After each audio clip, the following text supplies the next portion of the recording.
စီးကိန်းမှာ volunteer လုပ်ခဲ့တဲ့အကြောင်းကိုပြပြပေးချင်ပါတယ်။ volunteer လုပ်ရင်းနဲ့တွေ့ကြုံနေအများကြီးရခဲ့သလိုတကယ်ချင်းတွေလည်းရခဲ့ရမလို့အမှတ်တရဖြစ်ခဲ့ပါတယ်။ပထမဆုံးကျွန်တော်တို့ကို meeting ခေါ်ပြီးတော့စီးကိန်းနဲ့ volunteer ရဲ့အခြေခံသဘောတရားတွေကိုရှင်းပြပါတယ်။အဲလိုရှင်းပြတဲ့အတွက်နားမလည်တော့အဆင်မပြေမှဆိုပြီးထွက်ဖို့တောင်းစဉ်းစားလိုက်ပါသေးတယ်။ဒါပေမဲ့ activities တွေလုပ်ရင်းနဲ့တဖြည်းဖြည်းနဲ့အဆင်ပြေလာခဲ့ပါတယ်။နေ့လည်ရောက်တော့စားချင်တာမေးပြီးဖီစာဝယ်ကြွေးပါတယ်။အဲ့ဒီတရလုံးကတော့တလုံးမှနားမလည်ပဲငုတ်တုတ်လီနားထောင်ပြီးပြန်ခဲ့ရပါတယ်။အပတ်လောက်နေရောကျွန်တော်တို့ကို9နာရီမှမီတင်ထပ်ခေါ်ပါတယ်။ဒီတစ်ခါမီတင်ကကြာပြန်ပွဲလုပ်တဲ့အကြောင်းကစီဒီမှာပါ။ပထမမီတင်မှာကလုံရမယ့်ဟာတွေကိုတခြားနားမလည်ခဲ့လို့စိတ်ပူခဲ့ပေမဲ့ဒုတိယမီတင်ကျတော့ကိုတာဝန်ယူရမယ့်နိုင်ငံစားသမားတွေလိုအပ်တာတွေကူညီပေးတာပြီးတော့ပို့ကြိုလုပ်တာအဆုံးဘေးကနေ English လိုဘာသာပြန်ပြီးတခြားလေးပြပြပေးရချောင်းအဆင်ပြေခဲ့ပါတယ်။မနက်ပိုင်းမီတင်အပြီးနေ့လည်စာစားချိန်မှာ volunteer တွေအတွက် ID card တွေထုတ်ပေးပါတယ်။နေ့လည်စာအတွက်က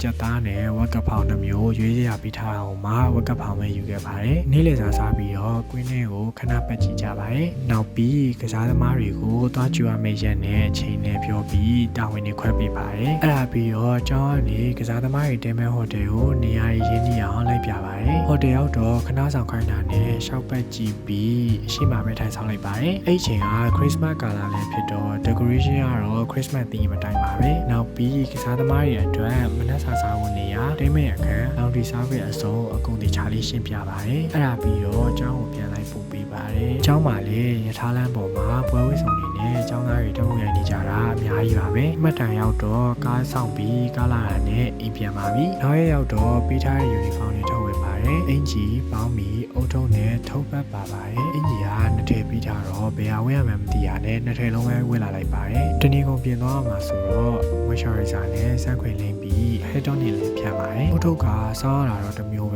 ဒါမဲ့နေပူနေရောလဲစောင်းသွားလိုက်ပါတယ်။ဒီနေ့မနက်မှာလည်းကျောင်းထဲမှာပွဲဝဲဆောင်နေနဲ့တပ်ပုံရိပ်နေကြပါသေးတယ်။ဟိုရောက်တော့ volunteer တကယ်ချင်း2ယောက်နဲ့အတူတူလီစိတ်မှာကစားသမားတွေကိုတွားကြကြမှာဖြစ်ပါတယ်။၃အောင်လုံးဟာကြိုရမယ့်အချိန်မတူပေမဲ့10နာရီလောက်ကနေကလီစိတ်ကိုရောက်နေကြတာပါ။တခြား Vietnam နဲ့စင်ကာပူအသင်းတွေဟာစောရောက်လာပေမဲ့ကျွန်တော်ရဲ့ Philippines အသင်းကတော့နေ့လယ်မှာရောက်လာပါတယ်။ register လုပ်ပေးပြီးတော့ ID card တွေထုတ်ပေးပါတယ်။ကားခေါ်ထားတာမလားသေးခင်ခဏဆောင်ပြီးနောက်မှာနားဖို့အတွက်ဟိုတယ်လိုက်ပို့ပေးပါတယ်။ဟိုတယ်ရောက်တဲ့ချိန်မှာ reception မှာစည်ရင်မကိုက်လို့ခဏဆောင်ပြီးတော့တဲမဲ့ခန်းနေလိုက်ပို့ပြီးရဲ့ချိန်မှာ3နာရီထိုးသွားပါပြီ။အဲ့နောက်အเจ้าကိုပြန်ပို့ပေးပြီးတော့အเจ้าကနေထမင်းမှုယူပြီးအိမ်ကိုပြန်ပါပြီ။နောက်တစ်ရက်ကတော့ပွဲမဆိုင်ခင်တရက်အလို့အเจ้าနဲ့အကွင်းမှာလေ့ကျင့်နေကြတာပါ။ချိန်လိုက်လေ့ကျင့်ရတာဆိုတော့ဒီနေ့အတွက်ကနေ့လယ်တစ်ပိုင်းပဲလေ့ကျင့်ကြပြီးပြန်ကြတာပါ။အဲ့ပြီးတော့ကျွန်တော်လည်းညနေ4နာရီလောက်မှာအเจ้าအခန်းကြီးမှာထမင်းဝင်စားပါတယ်။ဒီလိုနဲ့တရက်ထက်ကုန်သွားပြန်ပါပြီ။ပွဲနေ့မှာတော့မနက်စောစောသွားပြီးကစားသမားတွေရောက်တဲ့အခါနားမယ့်နေရာကိုလိုက်ပို့ပြီးလိုအပ်တာတွေကူညီပေးရပါတယ်။ကစားပွဲစားတဲ့အချိန်မှာတော့အပေါ်ကနေပဲထိုင်ကြည့်ပါတယ်။အတမ်းမတက်ပဲအေးဆေးဆေးထိုင်ပြီးကြည့်လိုက်ရတော့တော်တော်လေးစိတ်ကြည်သွားပါတယ်။ထိုင်နေရလေးပွဲမှာဆိုရင်ရှက်တာကြောက်တာမျိုးနေပြီးလူငယ်ပြီ